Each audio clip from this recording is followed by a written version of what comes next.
ओडिशा साहित्य एकाडेमी पक्षर आयोजित हो स्तंभ साहित्य आलोचना चक्र। यह आलोचना क्रम में बहु लेखक और लेखिका जोगदे किपर स्तंभ साहित्य को एक स्वतंत्र स्थान मिल पार से नहीं आलोचना होता। जपरी भाव स्तंभ लेखक माने किपर सठिक तथ्य दे निज लेखार सुधार आनीपारे एवं स्तंभकार भाव भविष्य गढ़ा चाहूबा नूतन युवपीढ़ी किपर आग को जापरें से नहीं आलोचना होता।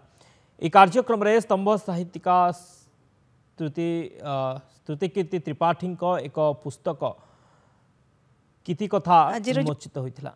जो कार्यक्रम सेटा हूँ स्तंभ साहित्य को लेकिन आलोचना चक्र जोटा साहित्य एकाडेमी ओडिशा साहित्य एकाडेमी और सर्व शब्द स्पर्शर मिलित अनुकूल रही स्तंभ साहित्य आज जाए कौन आलोचना चक्र एवं सभा ही नाला। यहाँ प्रथम थर एवं तापाई मु सचिव चंद्रशेखर होता को बहुत बहुत धन्यवाद जनईबी। से स्तंभ साहित्य को लेकिन मोर गोटे संकलन प्रकाश पाई जार शीर्षक हूँ कीर्ति कथा। यहाँ सबु वर्गर लोक निश्चित भाव में उपादेय साधन कर।